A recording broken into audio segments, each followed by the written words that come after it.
Yay! Intro music goes again. Hello, everybody. Welcome to Free2talk TV, our online little youth work centered news channel. How is everybody today? Owen, how are you? Go. I'm all right, thank you very much, James. I'm very happy. Yeah, your week's been all right, other than what you told me earlier. Well, to be perfectly honest, it's not been too bad for a second week. To be honest, not too bad. Yeah. Okay. So, do you want to tell everyone what's happened to you at all? Yeah, why not? I got tested yesterday, and I'm now positive. Yay! Owen's got COVID like me. Hopefully it won't be bad. I mean, I haven't got COVID anymore. I got through it. No. I'm sure you will be fine. I mean, it made me feel terrible because I'm an old bugger. But yeah, it's all right. So your week at college been okay? The online lessons? Yeah, online lessons, getting on with it, to be honest. And I've still got a lot of work to do after today. Fair enough. Excellent. A question for your college: Are you basically doing online stuff until February half term, like a load of the schools are? Yes. Yeah, you're in the same boat. Cool. Excellent. Just so I know. Right. Parker, how have you been? How's your week been? You made me very jealous this week with your snow. Oh. It's all right the day that it snows. The day after, it can be quite dangerous. So jealous. You go out all black ice, so yeah. I just want proper snow. I want it to snow for days, and then we get a week of snow. That'd be lovely. That would be great. You know, that would just be making people much, much happier, to be honest. Yeah. I want to go back outside and make a snowman. Yes, exactly. So when I first started going out with my girlfriend, we actually had a snow day. And we went and made a snowman, and I made him with like a proper face and a nose and everything. I can't find the photos anymore, unfortunately. But we had a big argument about whether we should call it, whether the snowman is a he or a her for starters, and whether a derrick was a fitting name for a snowman, which I personally think it is. But that's because I'm a bit weird and like the name Derek. Anyway, so for those watching, if you are watching, please say hi. Please give us a like. Please give us a comment. We are on loads of different Facebooks. We are on YouTube as well. I should be able to see all comments that you make for questions or just saying hi. Just say hi and I can show the comments on the stream. But as normal, I have done some investigations over the last week over the news, because the big news this week, which really does affect our young people, is the hello Nell. That's who I was talking to Nell this morning. Nell's from Cardiff. Nell will hopefully be joining us next week, which would be good. I'm just going to share it now. Share the little picture. So it's the school meals fiasco from early in the week. So for those that don't know, so here is on the right is a picture a mum shared on social media of what £30 of food was meant to give her through the lockdown to provide her child with school dinners. Now, I should add, a lot of people have misunderstood that £30 is for a week. It's actually £30 over 2 weeks, which doesn't actually make this picture any better, does it? No. So this is meant to be 2 weeks of school dinners. Now, I think it's just for one child. I think it's £15 a head. So you've got, hello, Casey. Nice to see you. Hello. Going well. So yeah, a couple of off potatoes, to be honest. That's a bit bad. A bag of pasta that they've portioned out. And yeah, now on the left, now I did take this off social media, this picture. And obviously they're the effects of privatisation on free school meals, which is pretty bad, but we'll get into that. And this is what £30 actually gets you. Would anyone like to comment on the difference there? Oh, it's horrid. It's really horrid, to be honest. That's just me. £30 of food a week, so the picture on the left is a lot healthier than actually what's on the right. Oh yeah. Yes, it is. That is very true. It's like Jamie's school dinners never existed anymore. And hello, Laura, and Casey. I think you've said diabolical. That is a very good use of that word. I think diabolical, despicable. It is despicable. Now, I think because I felt rather emotional about this because before I was a full-time youth worker for a year, I ran the Hope Food Club in Northampton. So for those that don't know, it's a food club that people could be basically subscribe to, and we offered boxes of food where you'd get a 30 quid's worth of food for £5. So it was aimed at being an extra step above food banks, which obviously supply food for those that are vulnerable, but how would be a way of people still paying a little back. Because what I found with food banks was a lots of people that do need them still don't use them because they feel ashamed about not being able to afford their own food. So the idea of the food club was they'd still be buying a bit but still be getting fed. Now the food club also was able, and food banks are able, to provide fresh food so people could make their own meals, which is very important. But this on the left was kind of the amount of food we were looking at. Now, obviously, it was a charity, and when I saw this, I've got to say, if I had any hair left, I would have pulled it out. I was very, very, very angry. Now, I don't know what other people's emotional links to this are, but. Do you know, for example, that these school dinners were being provided by a private company? Private? Mm-hmm. Ah, I thought it would be like a council sort of organisation, a council-driven organisation, because the council controls the majority of schools. They do, well, majority of them. Private's a bit different.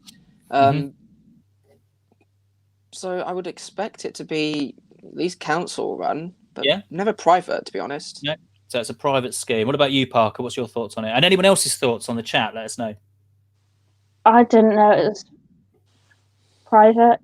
I mean, that's a shock to me. Yeah. As someone who used to be on free school meals, I know for a fact that the picture on the right wouldn't have fed me for a week. No, definitely not. No. That is, I mean, you could stretch it out, don't get me wrong. It is kind of doable, but I mean... No. I'm looking at it and I'm going, that's not... With free school meals, for me, it was you'd get your hot meal at school, go home, and your dinner was a sandwich.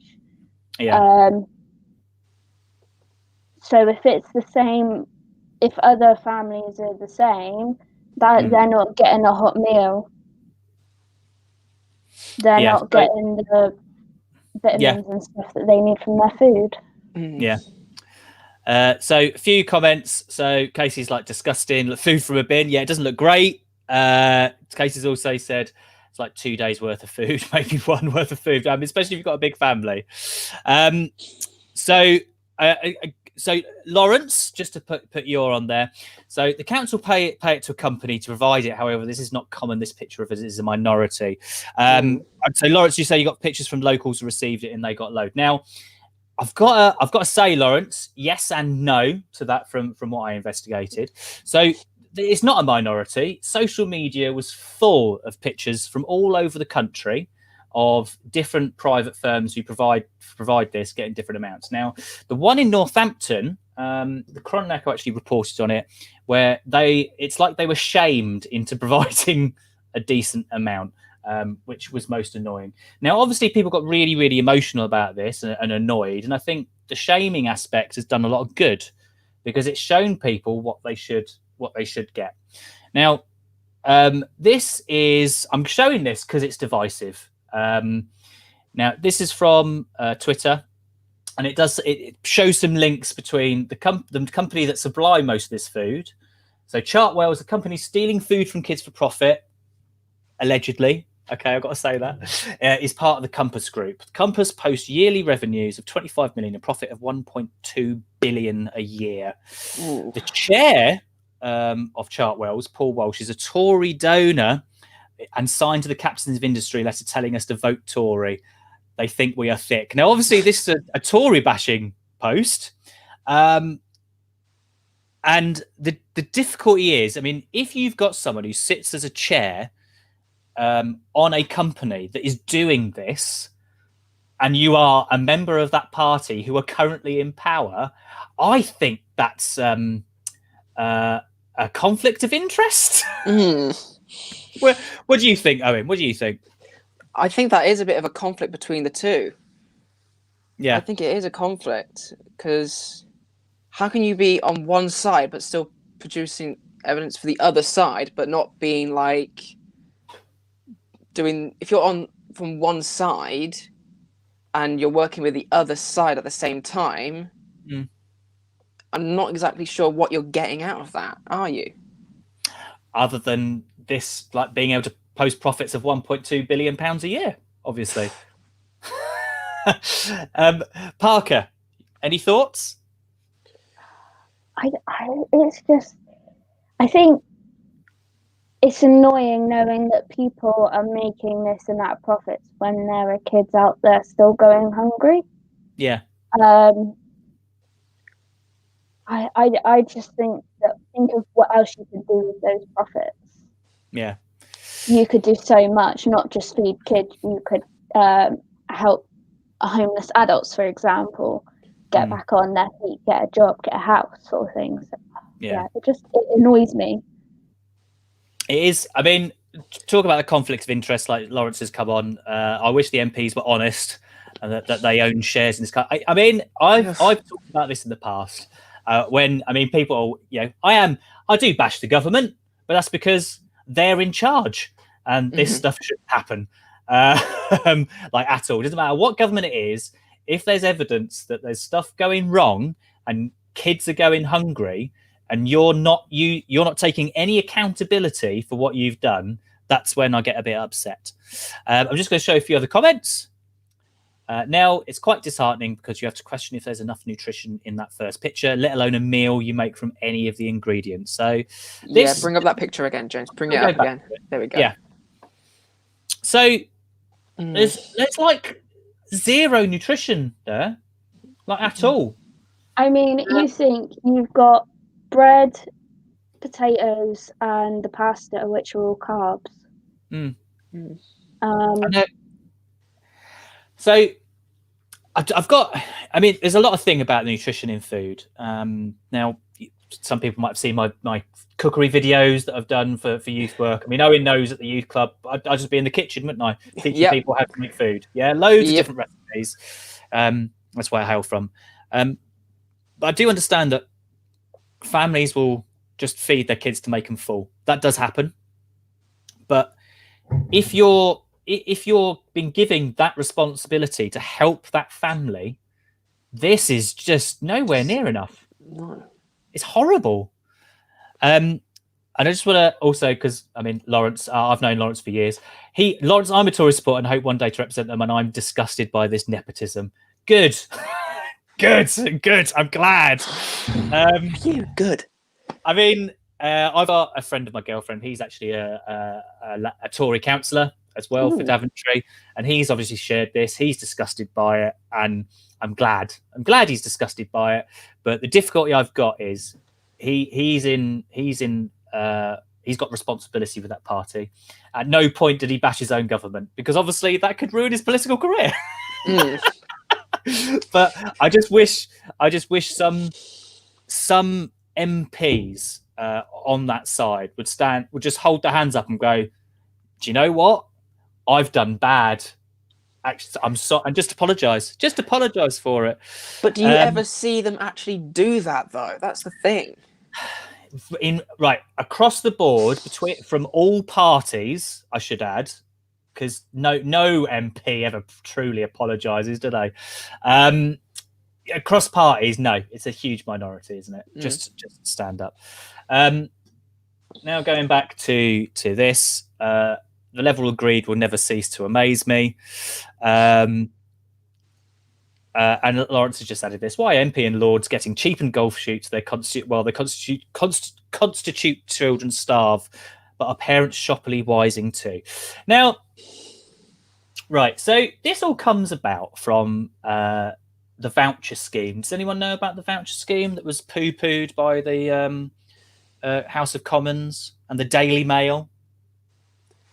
I might have heard of it, like, briefly, but I wouldn't say I've gone into massive deep delve into it, to be honest. So the idea there was originally there was a voucher scheme, or I know people in many years ago there was a card scheme. So it was a card. The money was on the card, but you could only use it in certain shops to get food. Yeah.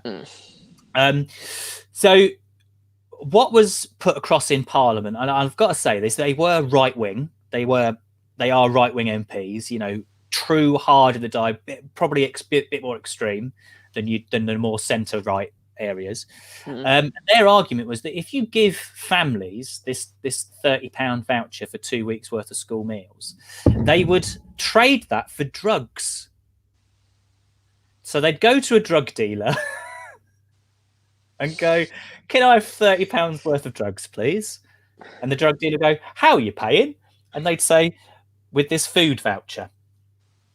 Now, how realistic do you think that is as a worry? That is... What? What? I mean, exactly. Right, because we've left Owen silent there. Parker, do you think that's a realistic representation of what people would do? No, not at all. No, it's not, is it? I mean, like I said,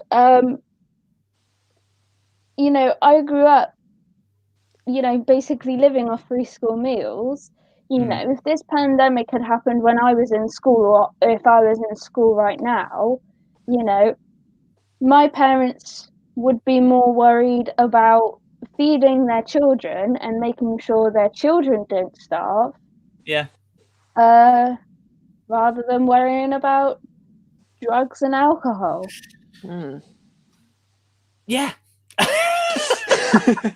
I mean, it's a stereotype.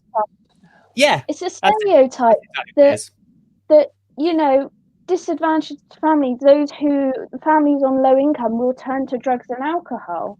You know, and don't get me wrong, there is that struggle, but you hear about it more with those on low income than you do of those on high income or the rich or the famous, because they have money to push to the media to say, no, don't publish anything. You know, and it's also like not every family who's on low income who relies on free school meals will turn to drugs and alcohol. Yeah, it's a stereotype. Yeah.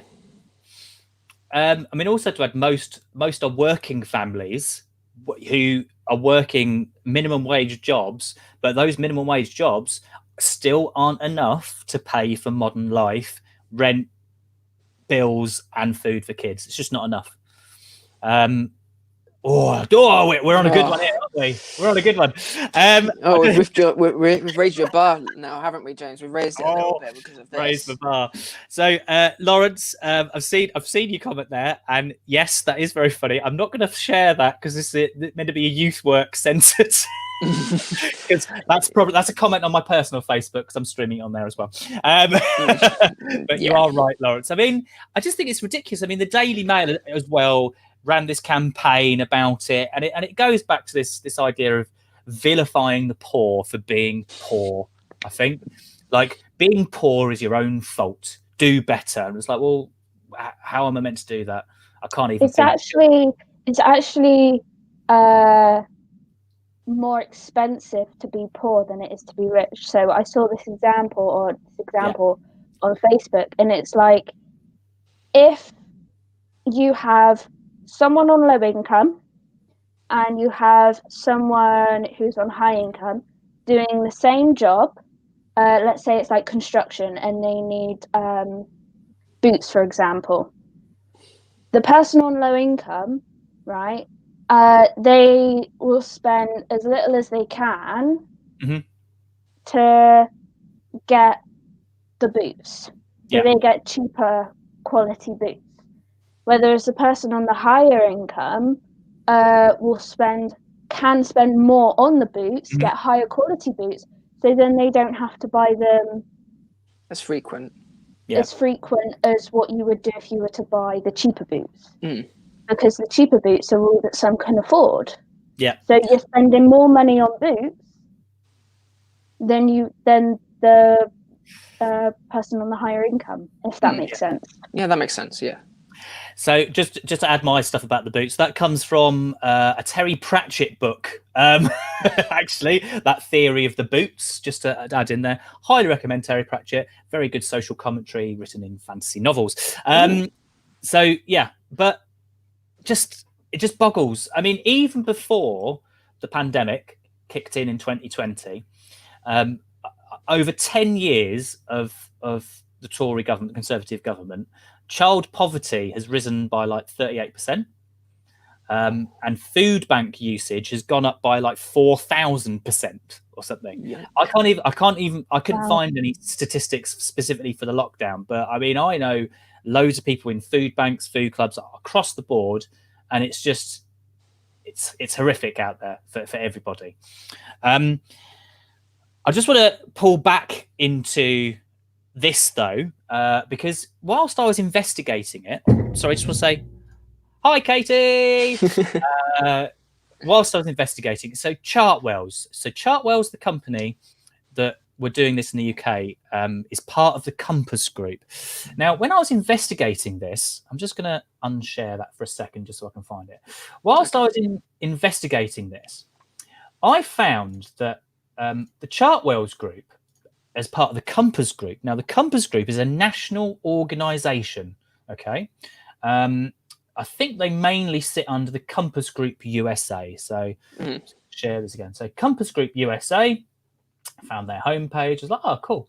What companies are under the Compass Group? And you can see Chartwell's just there. Okay? So all these organisations that they're under. Now, often happens in big business, understandable. But then when I was doing some more investigation, I found a press release from the Office of the Attorney General in the USA, where an $18 million settlement was made for the Compass Group in 2012 when they were sued by New York because they'd done exactly the same thing in New York that they've done now this week. Supplying not enough food to the school, New York schools, 39 New York schools. 39. Now, yeah, 39. But then they had to pay $18 million in damages to work it out. Hi, Richard. Sorry, hey, Richard. So serves them right. Yeah, it does them right for that. It does serve them right. But how does it make you feel that a company that has been running this in the UK, who have previously done this, how bad is that? Previously done this in another country. Yeah. And they haven't decided to learn it, not do that here. Do you really think that company should be even around anymore? Well, it's not whether that. Yes, for that. Should they be allowed to supply effectively school dinners or nutritious food somewhere else? And sorry, Lawrence has just come on. I'm going to show you this. For additional reference, Compass Group PLC provide the military with their food on bases, stitching up our service personnel with less food than they need. So Lawrence, because I only started investigating this week because it's a rabbit hole when you do stuff like this, and I do have a job where I have to do other stuff as well. But I mean, that's outrageous, isn't it? Parker, go. I just don't know what to say. I'm speechless. You know, it is outrageous, and I mean, I don't know what to say about it. I'm like, the mind boggles at what goes on behind closed doors. So I mean, Lawrence used a really good word, nepotism, earlier. which links in, and it's but what is it? But that happens behind closed doors. Should someone in government sign up their mates who have a company to do stuff for a country? Should that happen? This is quite a difficult question, obviously. Yeah. Mm. It depends on what preference this, like say for instance, you just gave the example of your mate that you want to bring in and sign up with the government. Don't you? I think the government needs to do a bit of what you've done, James, a bit of investigating beforehand. Who says they don't?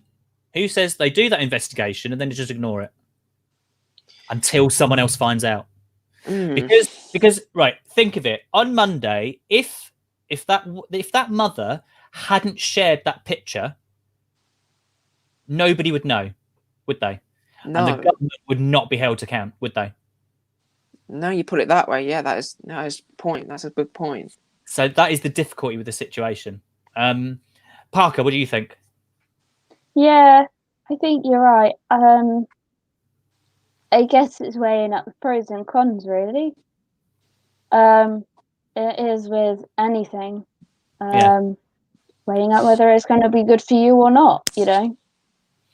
And it's not just that single decision; it's other things as well. Yeah, I mean, I should add. Sorry, I've got to put hashtag kickbacks allegedly. Yes, you're completely right, Loz. It's like, but this isn't the first time the government have done this. It's not the first time that I mean, you've got through the lockdown, you've got a company that has never supplied PPE to hospitals ever, being given a multi-million-pound contract to then supply PPE to the NHS. I mean, you've got the kickbacks from Boris Johnson when he was mayor, allegedly giving kickbacks to the American businesswoman who he had an affair with as well. But you know, I just don't think the current government. I mean, they are Tories, they are right wing. I just feel that they look at America and how corrupt corporations are and how they work with the donors and stuff like that. And they go, "Oh, we can do that," and I'm like, "No, you can't. That's not right."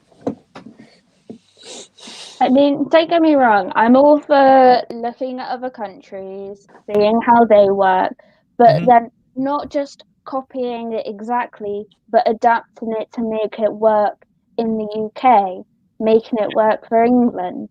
You know, I don't think we would have got this far if we didn't look at what other countries were doing. Yeah. But other countries work differently to what we do. Yeah. It's adapting to what we need as a country right now, especially with coronavirus, and where we want to be in a couple of months' time. Yeah, it is bad. I mean, whatever you feel about, because I have seen this on social media. Excuse me, a few times. It's like, but it would have been worse with Labour. Would have been. I don't care about that. This government are currently in control, so they are accountable. That's all that matters. If it was a different government in power and this was happening, people would be up in arms as well. It's just the way it is. If you're in power, you have responsibilities. That's where it lies. And it's also like I think I mentioned it last week. Doesn't matter what you do, there's always going to be someone or some group out there that disagrees with it. Yeah. Oh yeah, we're human. We all have disagreements about something or other, no matter how right it is. Yeah. Yeah. And there's always I going think to be as conflict.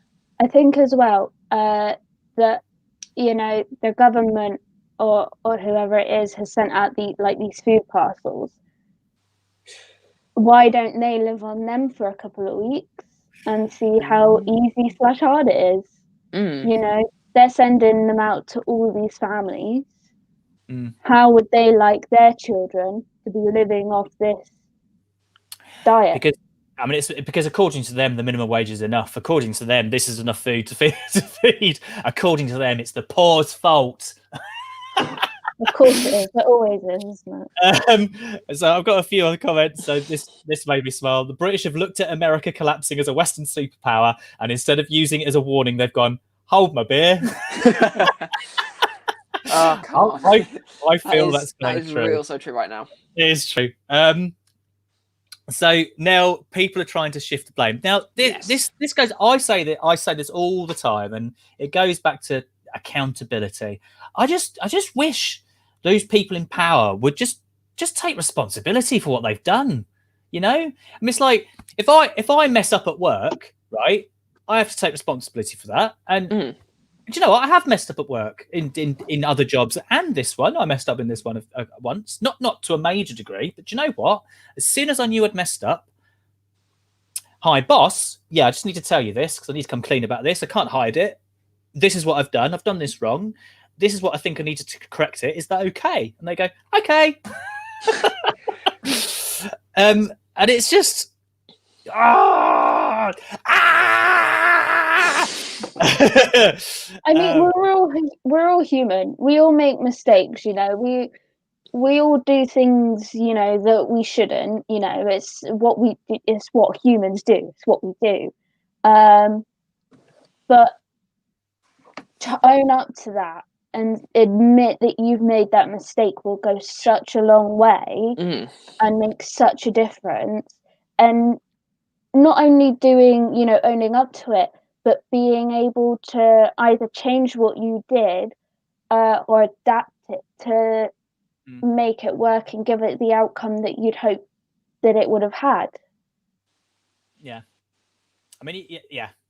I mean, it's also, Lawrence has said, Lawrence, you're just coming up with all the comedy. If you mess up, lol, when? I mean, that's true. You're always going to mess up. You're definitely going to mess up. Yeah. Right, but I need to just show another comment, and everyone needs to say, hi, James's mum. Hello. Hello. You had my sister on last week and my nephew, now my mum's come on to say hi. So Parliament looks at all the world and ignores the stuff that doesn't work. They never take advice from the people on the ground. Yeah. I feel that because I'm classed as a key worker now. I'm on the ground doing youth work. And a lot of the colleagues that I've been speaking to through the lockdown from across the country are in the same boat. It's like, why don't you listen to us? You know, we're not saying we're perfect and we know exactly what to do, but we've got some good advice. So the school dinner fiasco, what we're telling you, please, Mr. Government, is just accept responsibility. And rather than waiting for someone to go, hold on, you've messed up, why don't you actually take a look at yourselves and go, maybe we're not doing good here? Because you've got the mismanagement really of COVID. You got Boris Johnson, who after announcing COVID is really bad, going around hospitals shaking people's hands. Not a good idea. Not a good image. But yeah, so if you've got any other comments about it, please let us know about what you think. But because I've taken half an hour of time to do my little rant, because we always enjoy my little rants, don't we? We do. We always do. We do enjoy my rants. There is a little bit of vote James for Prime Minister. Yeah. Yes. James. However, do you know what? I think I'd make a pretty poor Prime Minister for certain groups of people, because I would swear a lot. I'd be like, stop being a bloody idiot. in Parliament, the speaker would be going, excuse me, Mr. Prime Minister, could you watch your language? We're live, James. There was someone who ran for summer in the government and in the Sheffield Council who did it completely as a joke, right? And their friends was there in the Mon, but they got the place. I can't remember what they were running for, but they got the place. And it's simple things like they didn't have a partner, but they needed to take a partner to like the meetings and the dinners and everything. So they put on Twitter, is anyone free to do this on the day it was happening? And these people would go on and go, yes, I'm free, and be like, cool, we'll pick you up at 3 p.m. today, pick them up and take them to the dinner and drop them back home afterwards. Wow. And it's just like... it was so random, but it was actually like, well, you'll be surprised how many people out there in the public who don't have a say in what's going on can actually make so much of a difference. I mean, I think there is I mean, we're digressing a little bit from the food stuff, and also my mum said no swearing, no swearing. And Lawrence, I have seen your message. I'll probably talk. I could ask that at the end if you remind me. And Nell, who's joining us next week, she likes to have a rant too, so that's good. I like it. I think there's a whole thing, because there's a whole disconnect with people that vote or feel like they make a difference. I think that's a huge part of it. And they'll happily sit there and moan about it, but it's like, well, have you voted? No. So it's a really good friend of mine. He has never voted in his life, ever, because he doesn't believe in it. And him and I have had many conversations about it. It's basically, I've explained it to him. It's because he's a bit of an anarchist. You know, he doesn't believe in the system. He's happy to do what he's doing and get on with life, but with no one messing with him, and I understand that. But if you want to affect change, you need to vote. And I try and tell this to young people as possible, not to vote as soon as you're able, because I don't think that's important. I personally didn't start voting until I was like mid-20s, really. But that's when I developed an idea about what I wanted to vote for, what I wanted to change. So I do try and get young people politically motivated. I mean, Owen, have you voted yet? Yes, I have. Parker, what about you? No, I haven't, because I haven't had a lot of knowledge about the different parties. But I mean, I am going to start looking at voting as soon as when I can. Yeah, that's sort of what I was like. When I first went, I had no knowledge about it. I think I merely just went just for the experience, to know what it's like, to understand where it happens and what to do. But I will agree that I did not know the majority of what was going on. I was hearing too many different things at once. I wasn't sure if it was all one thing or multiple things. Yeah. I mean, I've got to say this. I mean, Owen, you've met Jack, who plays with us. When I was doing some mentoring work with him, he asked about politics. So he's 16. He's talking about it, and I was trying to explain the difference between left and right in this country, but how it doesn't equate to the left and right in another country because their bar is different. Blah blah blah. And he asked me a very interesting question. He went, "Are the Tories baddies?" And do you know what? I was honest. I was like, no, not really. They just kind of maybe make some wrong decisions. But you just have to read up about this stuff. You have to develop your own idea of it. I mean, I will argue with people of a different political link, like Loz. He's a Tory supporter. I'm sure I could argue with him till the cows come home about what's right and wrong. But that's because I'm a terrible lefty. I know, it's terrible.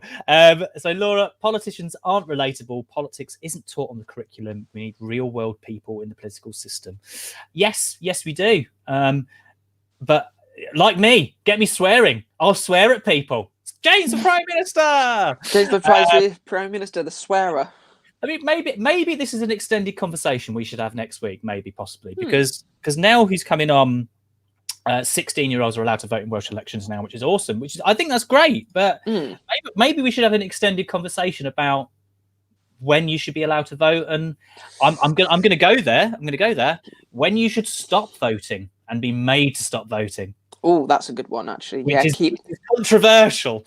That is very But I think I've got a few things I could say about that. That's being controversial. So now, if you're up for that, as well as covering some of the local news, the news of the week, we'll talk about that. So, Owen, what are you going to say? Oh, I was just mentioning that I think I can at least have a nice good word in for like when people should stop voting. Yes. So I just want to put it out there to be controversial. But yeah, if you've got any thoughts on anything there, just please let us know in the chat, because we are gonna move. I'm not gonna put that in the chat, Lawrence. But basically, if anyone gets this reference, you can look it up afterwards. Go and watch or read Logan's Run. Okay, it's a sci-fi. Anyway, right. So sorry, I've shared. So on to some good news before we lead into Parker. So a catering company reveals the new free school meal hampers with an increase in funding. So this is for Northampton specifically. So the hampers created by Voucher Schools Catering were criticised after unhappy parents shared images in the Chronicle Echo. So an image of the one hamper showed it contained a tin of Heinz. So that was the hamper there. It's similar to the other one. So because of the backlash, this is what they've done. So they've been shamed into it. But Parker, you've got a bit of good news to talk about the school dinners, haven't you? Yes. So, I mean, I can see whether I can share it. I've never done this before.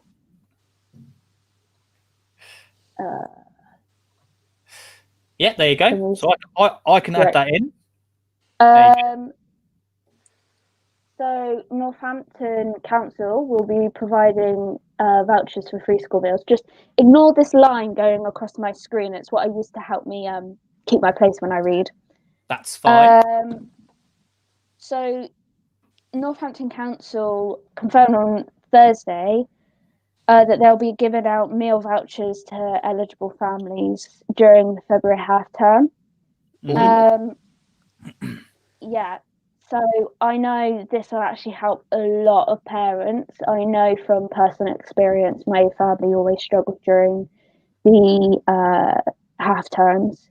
So it's definitely, I haven't looked into it properly, but it is something to look into, even if it's for another family or if you're part of a business or a charity or whatever, is to definitely look into it and have a look. So yes, and then something else I was going to say is, so it has been around for a little while, but HSBC Bank are allowing people to open up banks without a fixed address. So this could be for homeless people, those who are in emergency accommodation.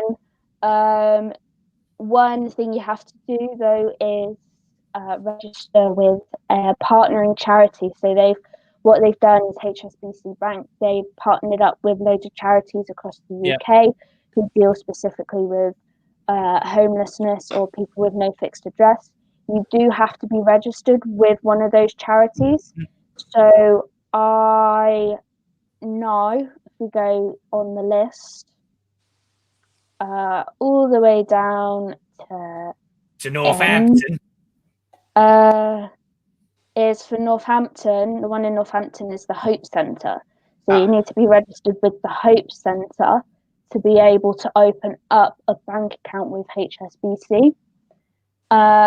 And the reason why HSBC have done this is because they've noticed this massive increase in people who are becoming homeless because who are relying solely on cash because they haven't got a bank account, because they haven't got any fixed address, and it's that massive barrier that's affecting lots of people and lots of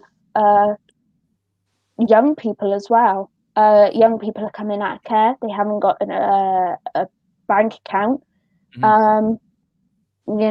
There's what can they do? So it's again, that's also worth looking into, and hopefully that can break the barriers. Yeah, I mean, there are lots of barriers. I mean, just to add to that, that fixed address thing is very, very important, because what has been happening in the last few years as we completely digitized is everything is so automated that to think of someone without an address and you don't need to fill it in, they just disappear into the system. And it's really important for homeless people. From my work with the Hope Centre, I learned a lot about that.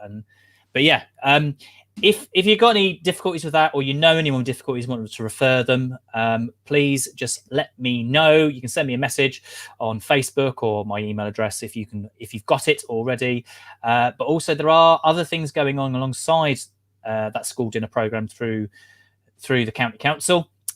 which is called FISH. I don't know if they're going ahead this year. It stands for Food in School Holidays. So they did a few things like for a few years that I was part of, like helped out. So it was a big feed the kids in the school holidays, and I went down and played football and had a bit of a laugh, which was quite entertaining. So yeah. I wondered where my train of thought went then. Just had a mind blank. But yeah, so I think we've put the world to rights quite a bit there, haven't we? About the food. So if you got anything else to add about that, any last closing thoughts on the school dinner fiasco? I think the government needs to live it to know what it's probably like, rather than guessing. And I know everybody has different experiences, don't get me wrong, but just trying to make it adaptable to fit as many families as possible. That's their job. Their job is to try and protect the public and try and break down all these barriers. But if they haven't lived it, how do they know what it's like? How do they know how to fix it? Yeah, that's true. But bring back Secret Millionaire, but call it Locked Up MP. Just lock them all up. James for Prime Minister. we should all be the new government. Yes. I mean, that does raise an interesting thought, actually, because you said it's the government's responsibility. So what is happening? So the county council are doing that, and there's been a lot of to and fro between central government and local government. So local government is your councils and stuff, about whose actual responsibility it is to pay for this. Now, I know where I stand on this, but let's get your thoughts first. So whose responsibility do you think it is to feed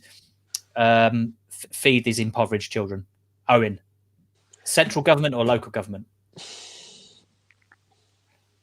I probably think central government, to be honest, because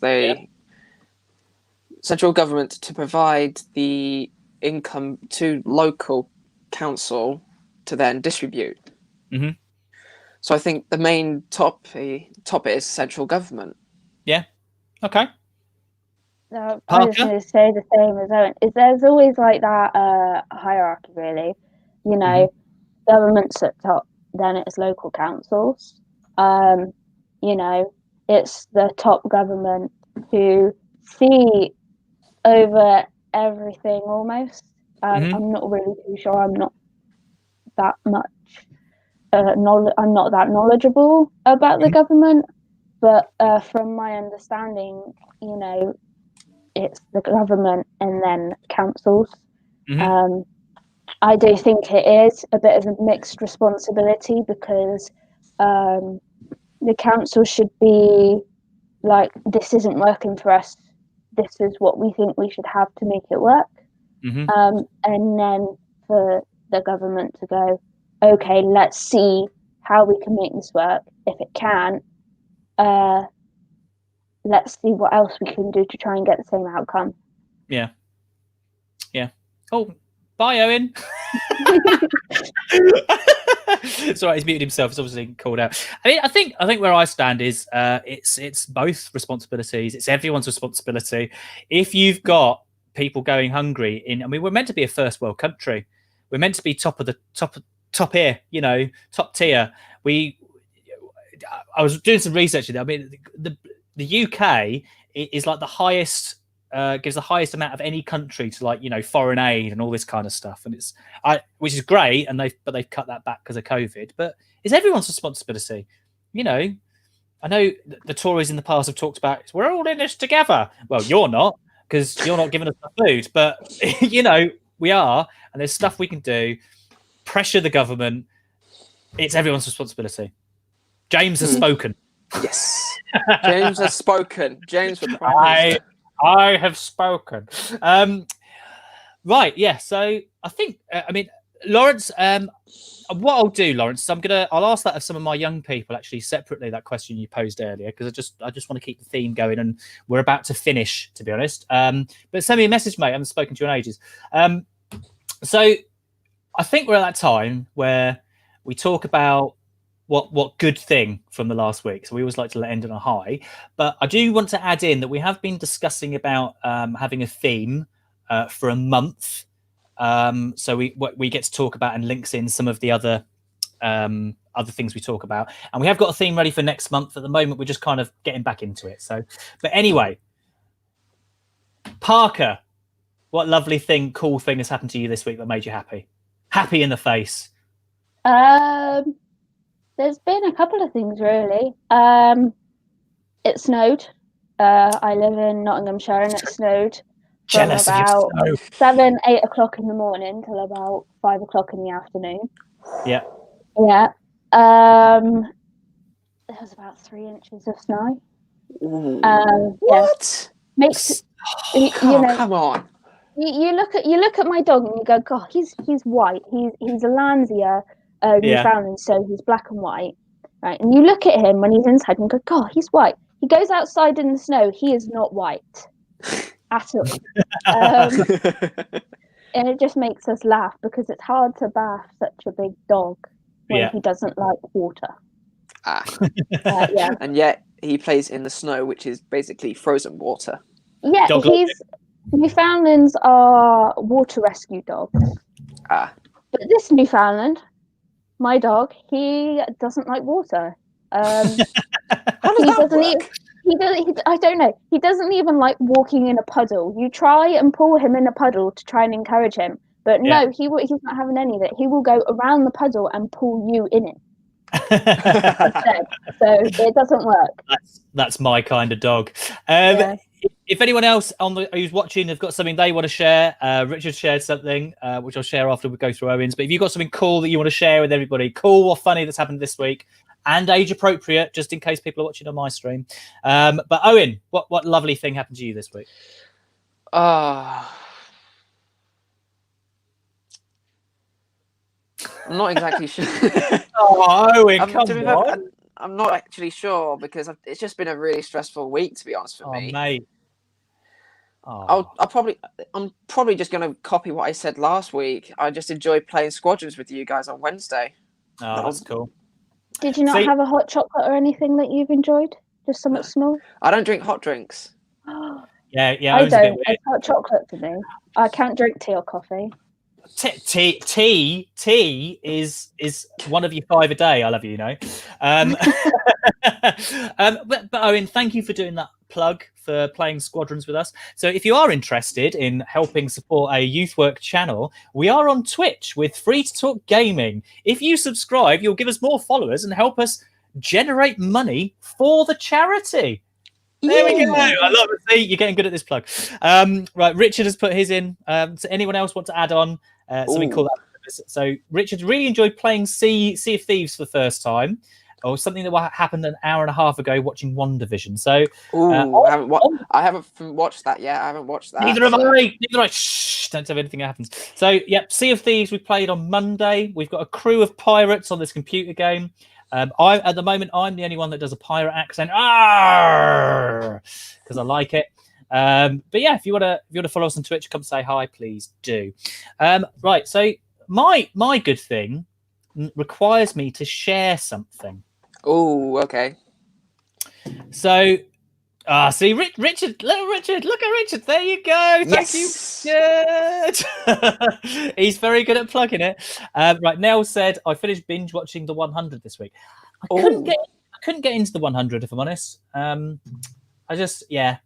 was kind of enjoyable. I just couldn't get into it. Anyway, so I was going through. I think it was Reddit that I found this on. And there's a place between Sweden, Norway, and Finland. And this person said, I want to go to this exact point and run around it saying, I'm in Sweden, I'm in Finland, I'm in Norway, until I get tired. I aspire to great things in life. Now, I love this. Hi, Jodie. Sorry, you're a bit late. We're just about to finish. You can watch it now. Now, this is the type of thing I aspire to. Now, I really want to go to Scandinavia. I've never been. I really want to go to all these countries. But this is something I aspire to. And this thread basically reaffirmed that I've got positivity in the human race. Okay. So according to Google Maps, that point is the middle of a small lake. And everyone goes, oh, small lake. That means I can't run round it. And then someone says, actually, that's why they've dropped a big cement block with a bridge surrounding it in the middle of the lake for the express purpose of doing that. And they have. Oh, wow. I really want to do that. Me too. They've purposely put this cement block in the middle of this lake where their borders are, so you can run around it and go, I'm in Sweden, I'm in Finland, I'm in Norway. And it just, I'm sorry, but it's just the type of guy I am. That's brilliant, to be honest. That is brilliant. You know, and I can run around all of them going, oh no, I'm an illegal immigrant. I'm in the EU. Just around them all. Anyway, well, I want to say thank you to everyone that has been watching. Jodie, you want to do it? Right, that's it. We're doing it. That's the next staff work party done. Although I'll need to sell a kidney probably to go to Scandinavia because it's quite expensive. Right, everyone that's come on to say hi or commented from all the different streams, especially on my personal stream because I've been putting it on there as well as the work streams. But yeah, thank you very much for coming and join us. We will be here next week between 5 and 6. I'll be streaming on all those different platforms where we'll be joined by Nell, who was in the chat earlier. She works with youth in Cardiff area. So we'll be have a chat with her about her organisation and possibly bring up the idea of what age you should be allowed to vote. And maybe what age you should be allowed to do a lot of things. What age should you be allowed to go fishing? Should there be a limit on when you're allowed to go fishing? What age should you be made to wear glasses from because you could be old or blind? Who knows? Tune in next week where we ask the difficult questions. This is just like the end of the episode, and we're just getting next time. Just needs to pop up. Next time. I mean, I could download all this and do it like some next kind of time. Next time on Free to Talk. It'd just be funny. Anyway, but everybody, thank you for coming to say hi. We're all going to say bye now because I've got that Friday feeling. It's 3 minutes to 6, 3 minutes till I technically should finish work after checking the last minutes of emails. But Owen and Parker, thank you ever so much for coming to join us. You're very welcome. Say bye to the Bye, guys. Bye. Bye.